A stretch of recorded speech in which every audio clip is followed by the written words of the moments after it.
Welcome to part 4B, Toward a Philosophy of Civil Disobedience. I thought I would take the time and go through in detail one of the classic texts on civil disobedience, and that would be the letter from a Birmingham jail. In our last talk, we discussed a little bit about Thoreau and his involvement. He's sort of the early articulator, explicator of civil disobedience. And Martin Luther King draws a lot from Thoreau, but he draws a lot from other sources, as we'll see throughout the letter, both explicitly stated and then things that I will bring in as we go along. So I want to begin with looking at, first of all, King wrote this letter while he was in prison for violating a legal requirement that required him to get a permit to march in Birmingham. And we'll see that a little bit later in the letter. And he wrote the letter on the margins of newspapers, much of it on the margin of a newspaper that he had until someone gave him some sheets of paper as he was really getting going. So let's begin. The first is the context of the letter. King writes, I came across your recent statement calling my present activities unwise and untimely. Now, who is he talking about? Your recent statement. Well, there was a group, I think about 8 ministers who considered themselves sympathetic to what King was doing and others were doing, but they felt that his activities were unwise and untimely. And so King says, since I feel that you are men of genuine goodwill and that your criticisms are sincerely set forth, I want to try to answer your statement in what I hope will be patient and reasonable terms. This letter is a response to critics. The first thing is that King gives his reasons for being in Birmingham. And those reasons were a response for why he was in Birmingham. So he says, I should indicate why I am here in Birmingham, since you have been influenced by the view which argued against outsiders coming in. So taking that for a moment, there was a lot of law enforcement and politicians in Birmingham who saw King and those going into Birmingham, civil rights activists, as outside agitators. Life is fine, life is peaceful, and you're coming in, civil rights activists, to disrupt our life. Now, that was a common argument that was used throughout much of the South during the civil rights period. So King responds, and he gives 2 reasons why he's in Birmingham. Number 1, I'm here because I was invited. He was invited by local civil rights organizations. Number 2, I'm here in Birmingham because injustice is here. I am cognizant of the interrelatedness of all communities and states, and I cannot sit idly by in Atlanta and not be concerned about what happens in Birmingham. Justice everywhere is a threat to injustice. Okay, we got to get this right. Injustice anywhere is a threat to justice everywhere.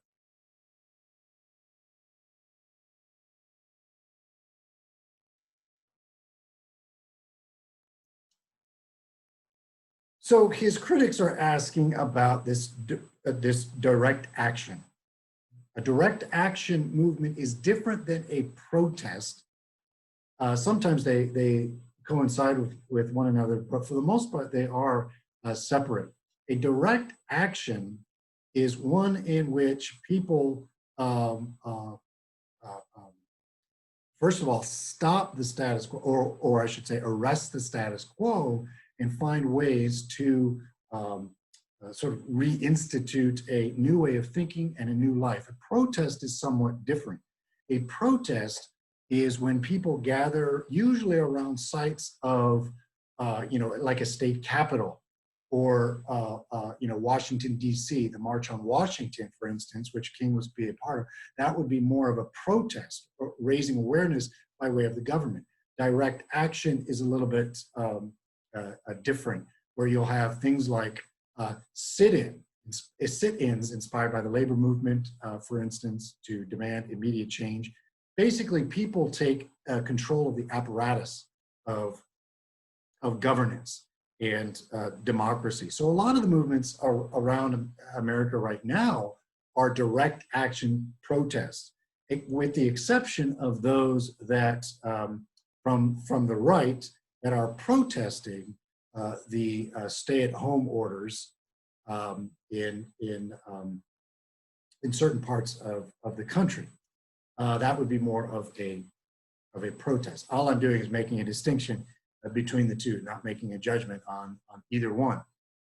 So these critics want to understand King's approach to direct action, or the type of protest that he's giving. So he says, in any nonviolent campaign, there are 4 basic steps: collection of the facts to determine whether injustices exist, negotiation, self-purification, and then direct action. So what he's doing is articulating the type of action that he and other civil rights activists are taking. So the first, the collection of facts and negotiations. All right. Birmingham is probably the most thoroughly segregated city in the United States. Its ugly record of brutality is widely known. Leaders sought to negotiate with the city fathers. Well, they sought to negotiate, but the latter consistently refused to engage in good faith negotiations. Some promises were made, he says, especially with stores humiliating racial signs. And civil rights leaders actually agreed to a moratorium on demonstrations. But the promises by store owners were soon broken. So civil rights leaders were in negotiation with leaders across the country. In fact, the March on Washington in 1963 was actually the second plan. The first plan, a March on Washington, was supposed to be done during World War II. But negotiations with Franklin Roosevelt, civil rights activists agreed, Randolph particularly, agreed that this would take away from focusing on, battling fascism in Europe. And so civil rights leaders agreed to postpone it. And so close to 20 years later, they had the civil rights leaders organize the March on Washington. So there were negotiations that went on. But as was so often the case, promises by store owners were soon broken. The third was self-purification. Now, what does that mean? It doesn't necessarily mean that, we're more spiritual, we're better than everyone else. It basically refers to offering a series of workshops on nonviolence. And we repeatedly asked ourselves, are you able to accept blows without retaliating? Are you able to endure the ordeal of jail? Now, this direct action has been in play for about 8 years. 1956, I'll get to this in a second, but in 1956, King laid out his strategy for reform, emphasizing the role of nonviolence, among other methods of direct action protest. But nonviolence was very important, and many people practiced. Can you imagine that? Practicing nonviolence. Civil rights leaders came to the decision to discuss the best time to schedule our direct action program. Should it be during a major shopping period? Should it be around the time of a major election? So those are some of the questions that they raised. But then finally, there's this issue of direct action. And here's where King reminds us of Thoreau and the philosophy of civil disobedience. You may well ask, again, he's speaking to his critics, why direct action? Why sit-ins? And King, who was also supported by many labor activists, so they understood the legacy of labor after, particularly in the 1930s, during the time of the, when labor reached a kind of a militant peak during the Great Depression. Why sit-ins, marches, and so forth? Isn't negotiation a better path?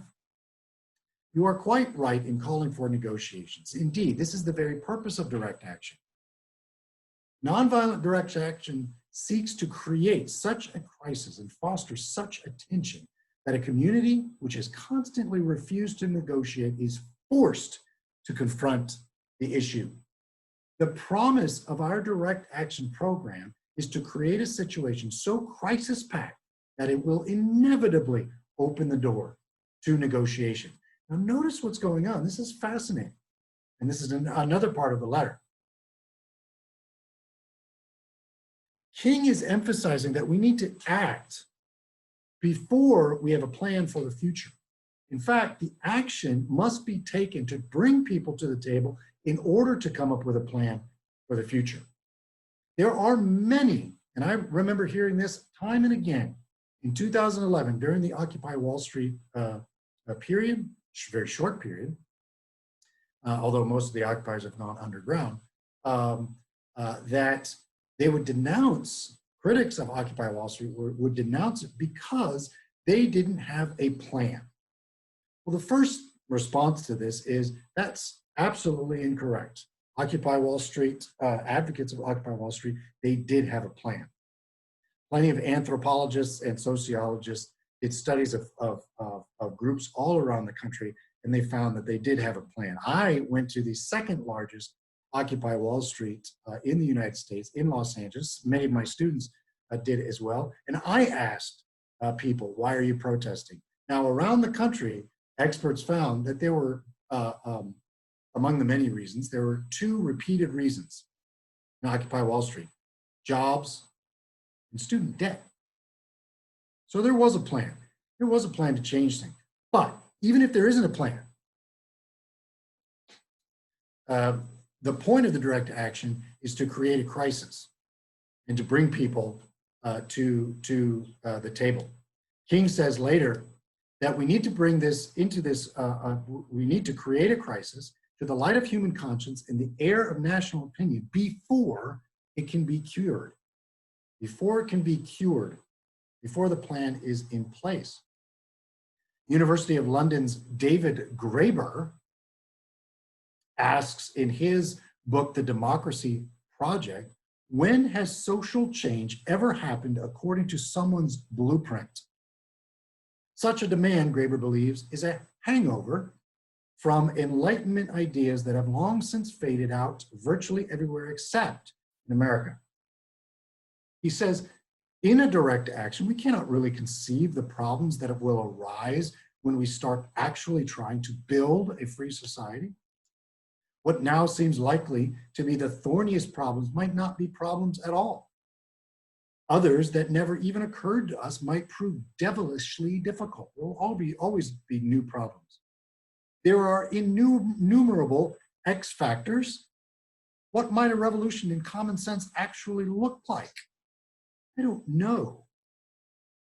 But I can think of any number of pieces of conventional wisdom that surely need challenging if we are to create any sort of viable free society.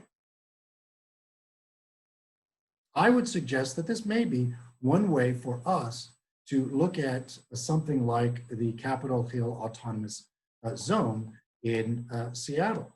There is an occupation, and they're working on plans as we speak. Again, I don't necessarily want to condone that at this point, but I want to be sympathetic that this is how direct action movements work. They are messy. And they require patience.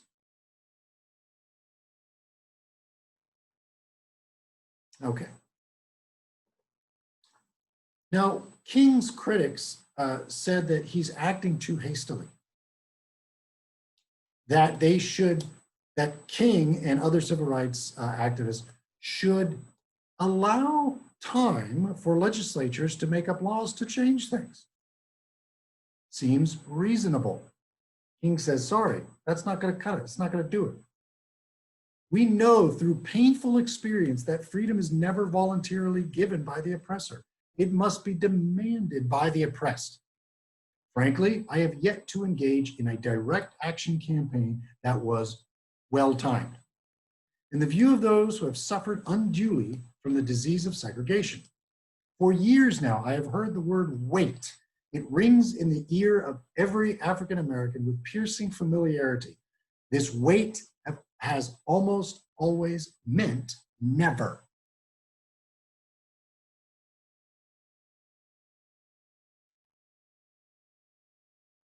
We must come to see with one of our distinguished jurists that justice too long delayed is justice denied. Understand why we find it difficult to wait, he says. There comes a time when the cup of endurance runs over and men are no longer willing to be plunged into the abyss of despair. I love that line. There comes a time when the cup of endurance runs over and men are no longer willing to be plunged into the abyss of despair. And I wonder if America is at that point. The cup of endurance runs over. Men are no longer willing to be plunged into the abyss of despair. We're exhausted with the lack of reform. We're exhausted with the bad apple arguments.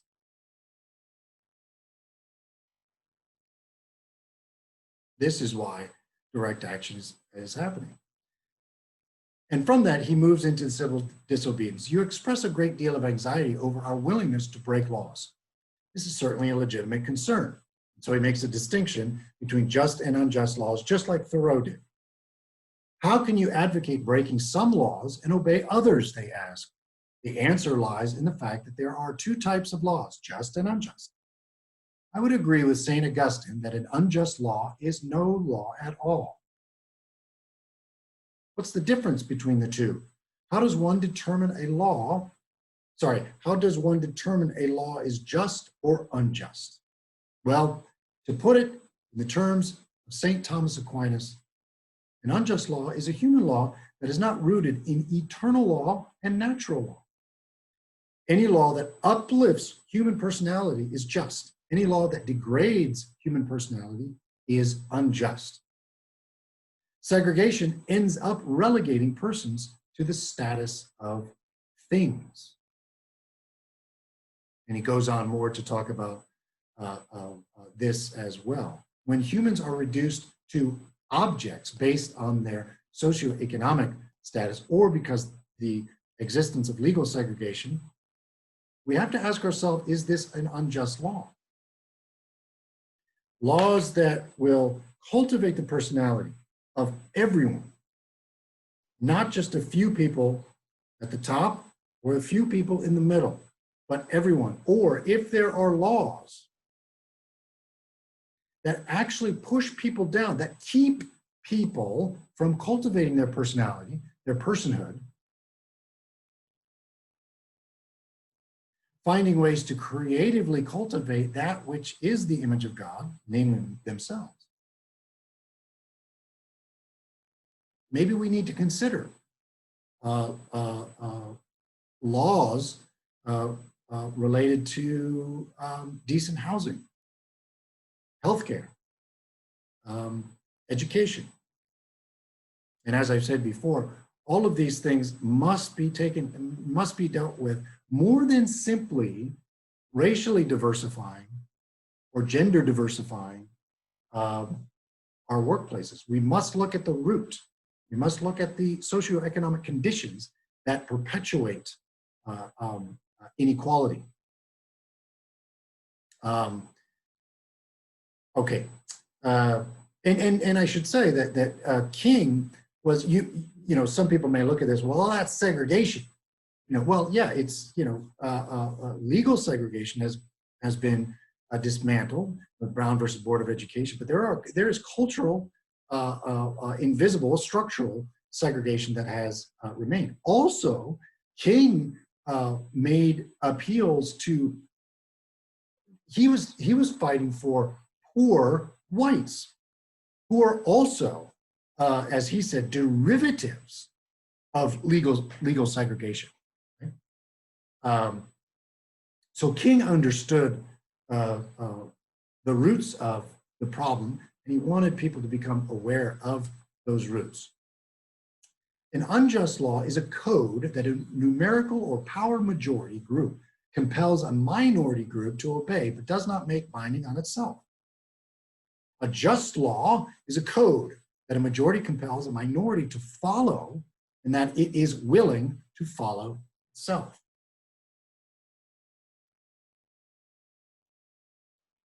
Another explanation, a law is unjust if it is inflicted on a minority that, as a result of being denied the right to vote, had no part in acting or devising the law.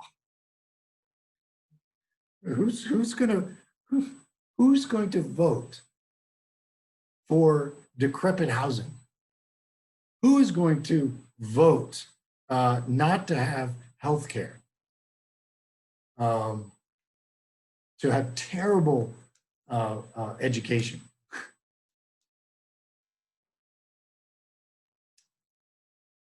Sometimes a law is just on its face and unjust in its application. For instance, I have been arrested on a charge of parading without a permit. And like I said, that's true. He broke a law. And there are critics that say, King, you're a lawbreaker. You're breaking the law. We have to keep in mind one thing, that, just because something is legal doesn't make it moral. And a lot of people, and I've interacted with Christians who have made this mistake as well, that they feel that they can do anything that is immoral because they didn't break any laws. Right?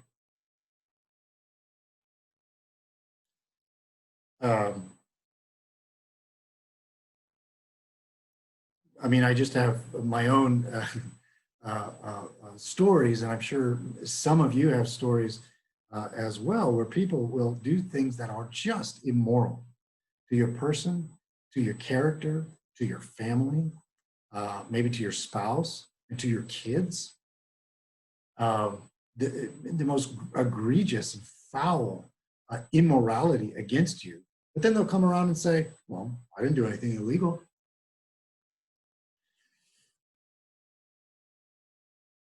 King continues, I submit that an individual who breaks a law that conscience tells him is unjust, and who willingly accepts the penalty of imprisonment in order to arouse the conscience of the community over its injustice, is in reality expressing the highest respect for the law. Remember, so this is a central aspect, not only of the philosophy of civil disobedience. Number one, the distinction between an unjust and a just law. Number two, philosophy of civil disobedience is a willingness to accept the punishment for breaking the law. You have demonstrated that you have a higher respect of the law than those legislators or politicians or even police officers who are enforcing unjust practices and unjust laws. So, if you take the example of people that take advantage of a situation, let's say there are looters. There are, and by the way, I mean looters in two senses. There are those that are stealing from stores during these protests, and they're not willing to face the consequences for their crimes. But there are also legal looters, CEOs of major corporations, of banks, of auto industry, retail, information technology corporations that receive laws that allow them to avoid the taxes that we have to pay, for instance, corporations that need to pay taxes. Many corporations that have paid zero last year in 2019 in corporate taxes. Legal tax havens, so that corporations can extract the wealth without working themselves, extract the wealth and hide that way, or protect that wealth. So if you want to talk consistently about things like violence, you need to look at the violence of not just, you denounce the protesters because there's some who are violent, but you fail to see the violence that is a part of the system, if you will. And I'll lay that out in a later micro lecture. But also you need to think about looting. Sure, there are those that are looting. There are those that, let's say, rob banks. Well, there are legal looters who are taking away from the majority of Americans. There are bankers who are actually stealing from other Americans. When the corruption of 2008, the Great Recession in 2008, there was widespread corruption in financial institutions. 0 individual went to prison for it. No one was punished for it. In fact, they were actually paid. They were rewarded for what they did. Too big to fail. They were rewarded for what they did, and who's paying for it? We're paying for it.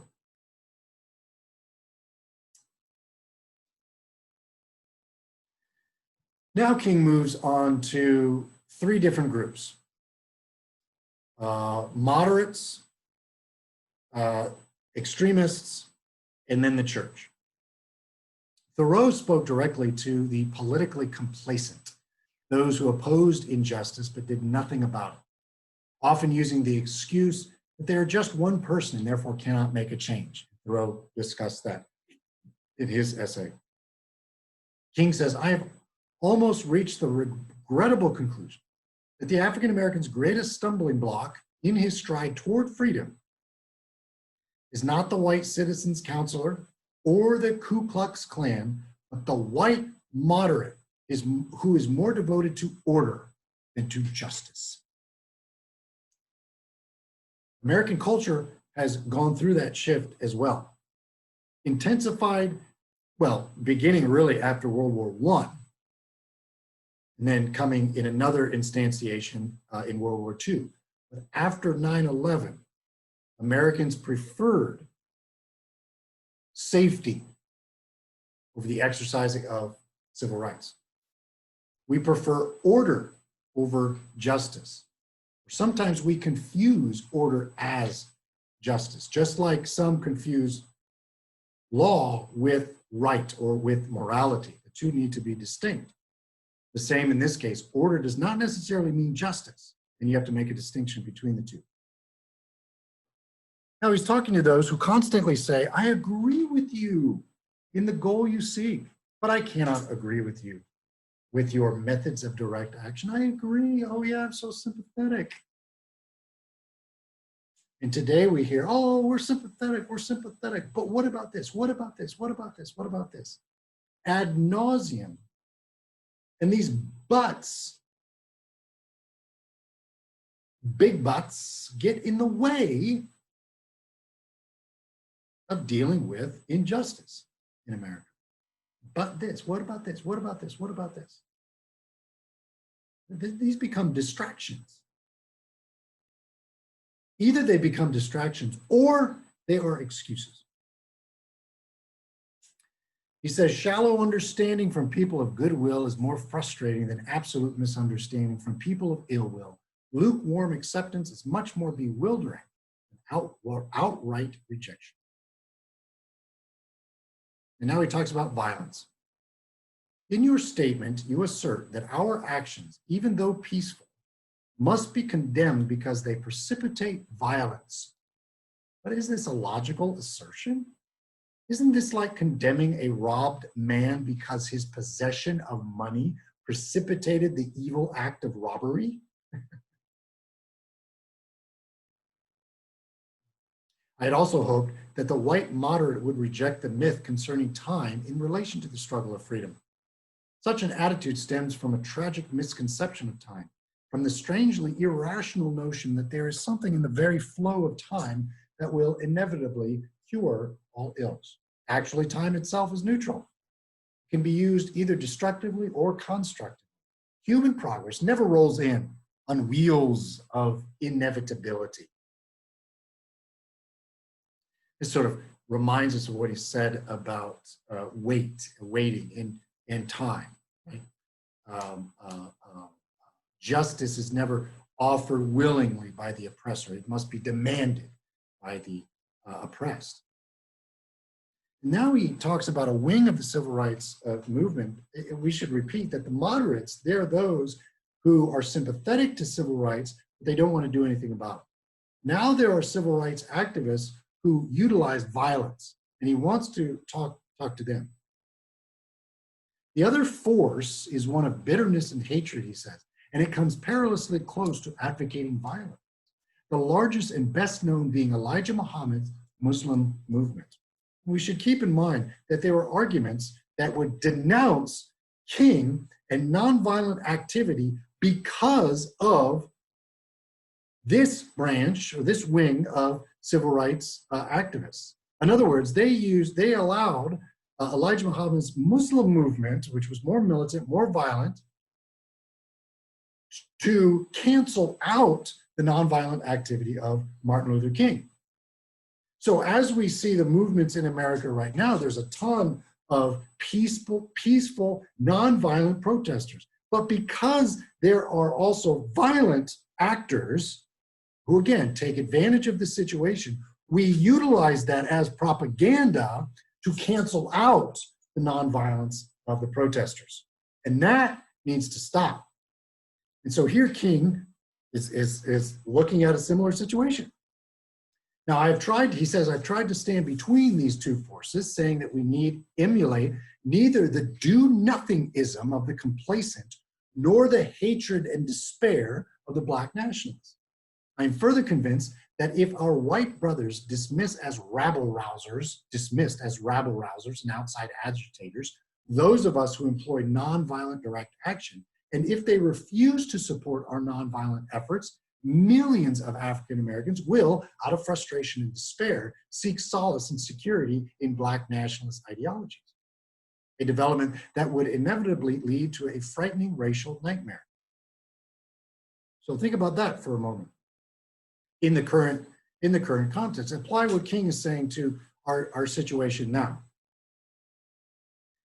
I'm not a fan, I'm not a supporter of Antifa. I'm not afraid of it, but I'm not, I don't support it. I'm not afraid of it, but it is just like every reform movement, every radical movement in the United States will always have a more extreme or more militant or more violent wing to it. Imagine what King is saying. If we don't support the nonviolent action, perhaps those involved in nonviolent, and a lot of these, and there are a lot of young people involved, perhaps these young people will get impatient and say, you know what, nonviolence is not working, we're going to go the violent route.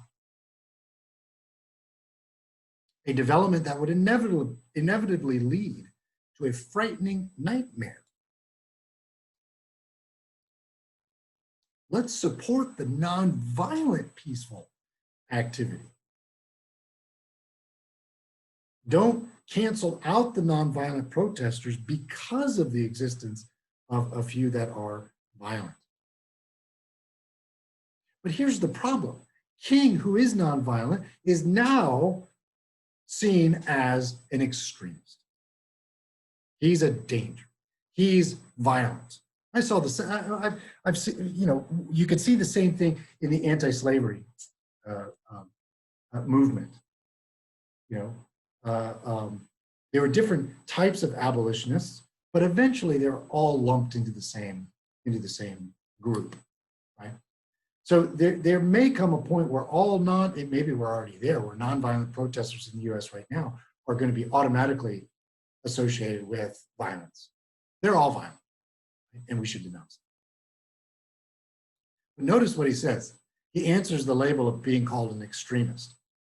Nonviolence is being termed extremist, he says. But though I was initially, King says, disappointed at being categorized as an extremist, as I continued to think about the matter, I gradually gained a measure of satisfaction from the label.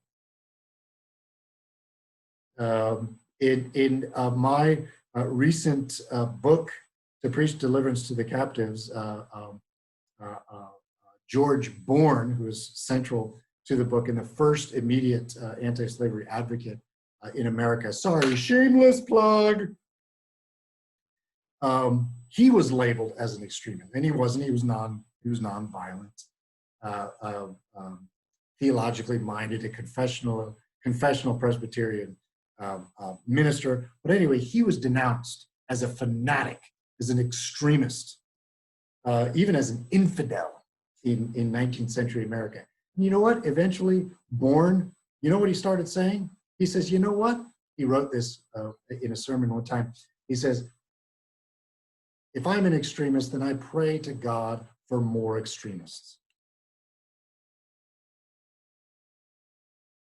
And King goes on to say, just like Emerson said in his work on self-reliance, was not Jesus an extremist?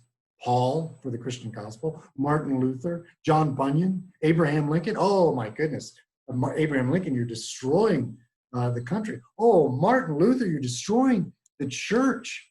Right? Oh, Paul, you're destroying, our religion. Jesus, you're destroying our faith. What was at the heart of their extremism? It was love. They were extremists for love, truth, and goodness. And they rose above their environments. So here, King actually reminds us of Ralph Waldo Emerson in his work, Self-Reliance. Now, I should say, self-reliance is not about, just being this rugged individual and, forget everyone else. And I'm just going to go my way, like Nike, just do it, right? No, that's not what he means. What Emerson argued in Self-Reliance was that you should hold to your principles regardless of the pressures around you, the pressures against your principles. And you should also, but more importantly, you should act out of principle, not because it's cool, not because you want to conform. Okay? To be great, to be self-reliant, Emerson says explicitly, is to be nonconformist. So believe what you believe because it accords with truth, beauty, and goodness, not because everybody else believes it, or you're pressured to believe it. And that's really scary. You have to ask yourself, what's happening in America? Is there a real crisis? And you need to gather the facts, just like King did, and then commit yourself to making changes. And you will face pressures. We'll see that in a second, even in his letters. But I'll take note of these self-reliant students here. This is a picture of one of the many sit-ins that students did at lunch counters throughout the South that were segregated. This is a whites-only counter, and African-American students sat down and they were denied service. But notice what's happening here. And also keep in mind, there's an young African-American girl here, a white student here, and a white young man here. Notice the crowd coming in on him, just absolutely humiliating them. These students, to me, are inspiring. These young people are heroic. Imagine how terrified they were. I can imagine, there's no denying that they were terrified, right? All these young men, part of the mob, and I'm sure they felt compelled to drop their principles and run away. But they didn't. Some did, but these students in this picture did not, and they eventually were significantly victorious.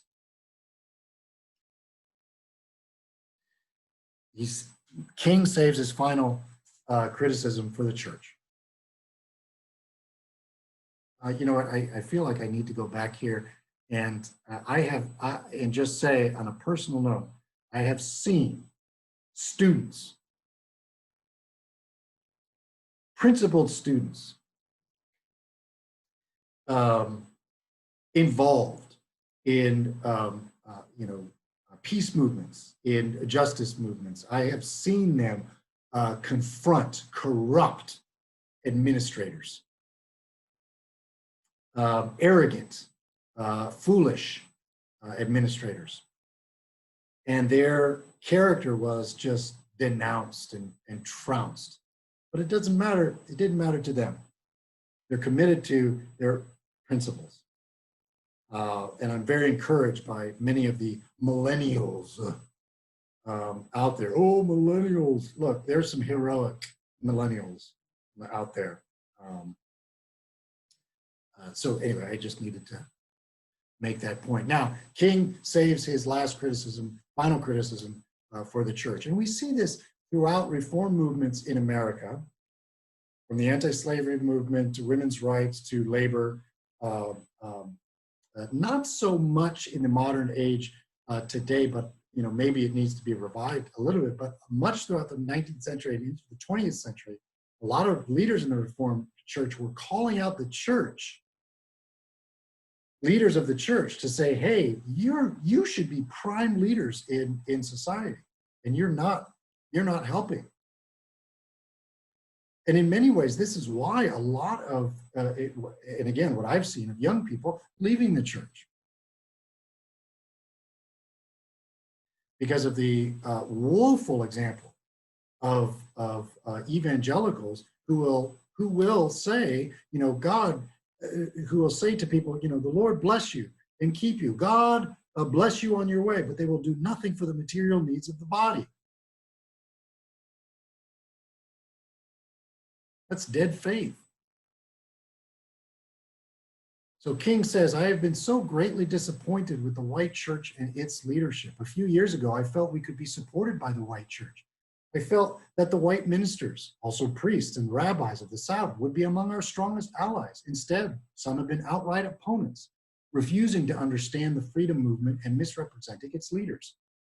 In the midst of a mighty struggle to rid our nation of racial and economic injustice, I have heard many ministers say, well, those are social issues with which the gospel has no real concern. I too have heard similar arguments today that getting involved in issues of justice and socioeconomic injustice, that's not the job of the minister. The job of the minister is to administer word and sacraments. So I'm not going to get involved.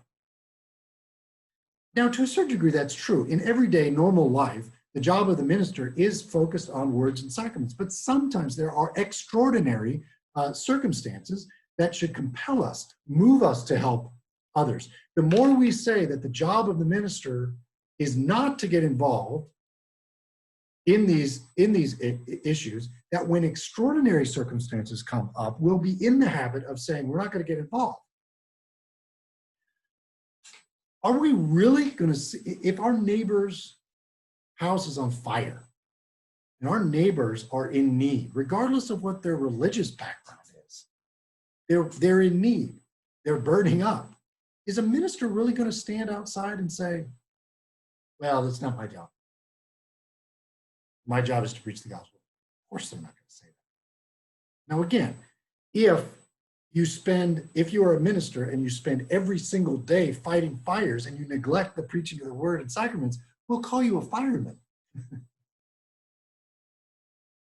But I think this needs to be said. When there is a crisis, we're going to act. We're going to act out of love for God and a love for neighbor. But I just heard this, again, argument ad nauseum, that getting involved in social and cultural issues, not my job, not my job. Okay, that's fine. But when crisis comes, you have to ask yourself, ministers of the gospel, are we in crisis right now? Is America in crisis? And what are we going to do about are you really going to look at, watching a 75-year-old man being pushed by a cop, knocked unconscious with a skull fracture, bleeding from his ears, knocked unconscious? Are you going to stand there and say, it's not my job? Now, again, if you're going to help 75-year-old men that are pushed by cops and knocked unconscious with blood pouring out of their ears every single day of your life, then we're going to call you a paramedic. And that's fine. Second thing I've heard in opposition to not only Martin Luther King, but also getting involved in these social movements is that there's this danger of the social gospel. Right? Social gospel was a movement in the late 19th, early 20th century.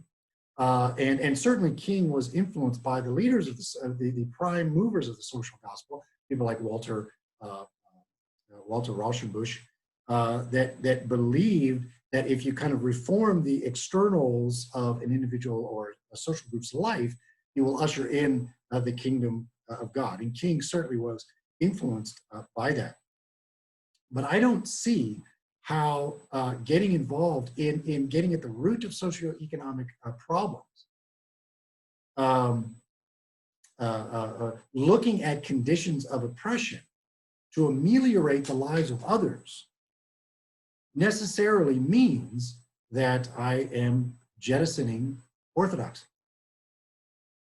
I mean, granted, I think the social gospel's intent of bringing the kingdom of God to earth, which was something that was going on in the 19th century, even before the social gospel, but forcing the kingdom of God on earth based on our actions, or let's say eradicating capitalism as a way of literal redemption and salvation, I think that goes too far. I would agree with that. But again, let me go back to what I said before. Dealing with the material conditions, that is challenging, confronting the material conditions of injustice, widespread injustice in America, I don't see how that in any sort of a priori philosophical way necessarily leads me to deny the Trinity, leads me to deny the resurrection of Christ.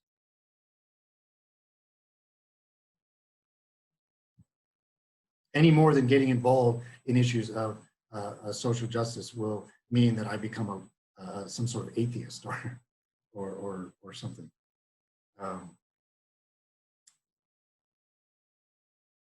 We may disagree with the end goals of the social gospel, but in the process, we don't have to go to the end, right?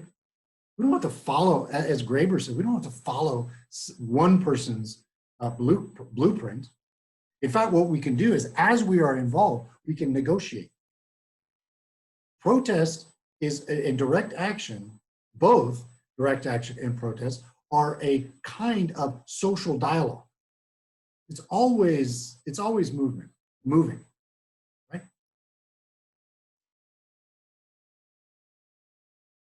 So perhaps those, as King says, and I'll apply them to maybe you, the do-nothingers out there, perhaps as you get involved in Black Lives Matter, fighting for the rights of African Americans, you can at the same time preach the gospel. So often, King says, the contemporary church is a weak, ineffectual voice with an uncertain mood. So often, it is an arch defender of the status quo. We have to give an account to God. Lord, when did we see you naked? When did we see you hungry? That's your faith in action. True and undefiled religion, as I've said before, is meeting widows and orphans in their distress.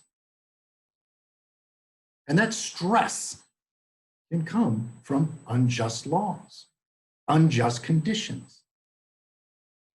So I think we can help widows and orphans also by looking at the roots of the problem as well. I will highlight one thing that King says back in 1956 in response to those that think that social activism like this will negate Christianity and lead one to the social gospel. Even King, who was influenced by the social gospel, made a distinction between the social gospel and a gospel of personal salvation. After the Montgomery bus boycott, he laid out his 6 strategies or 6 lessons for reform. And here's where he really emphasized things like nonviolence. But number 4 was this, that our church is becoming militant, stressing a social gospel as well as a gospel of personal salvation. I'm not one to believe that you have to adopt everything of a political or social ideology. You can pick and choose those that connect to your principles, your philosophical outlook, your theological outlook. If there are those elements that conflict with your theological outlook, put them aside. They don't have to define you. So even King made this separation in 1956. And it's a good, what he says at the end here, that one lesson that we've discovered, this is after Montgomery Busboy, Rosa Parks, and this is kind of the big push in the civil rights movement. Civil rights has been going on for a long time before this in America, but this is kind of like a new phase, right? A new articulated philosophy of civil rights. We have discovered a new and powerful weapon, nonviolent resistance. Nonviolence is not a symbol of weakness or cowardice, but as Jesus demonstrated, nonviolent resistance transforms weakness into strength and breeds courage in the face of danger. Inspiring. Okay. And then he ends by recognizing those who courageously risked their status to get involved in civil rights. Again, I am thankful to God that some noble souls from the ranks of organized religion have broken loose from the paralyzing chains of conformity and joined us as active partners in the struggle for freedom. Some have been dismissed from their churches, have lost the support of their bishops and fellow ministers. This is, and I'll get into this in another lecture, this is one risk that the social activist or the radical or the reformer needs to be aware of. You may lose friends. This may divide, you may lose friends, you may lose some family members. You may lose a job. Some have been dismissed from their churches, lost the support of their bishops and fellow ministers. Their character has been trampled on. They've been rejected.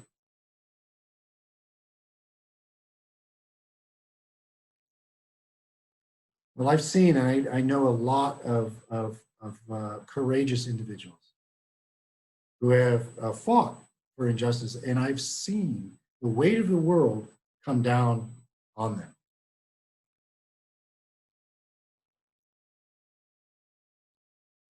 I hope this inspires you, as this letter has inspired many over time.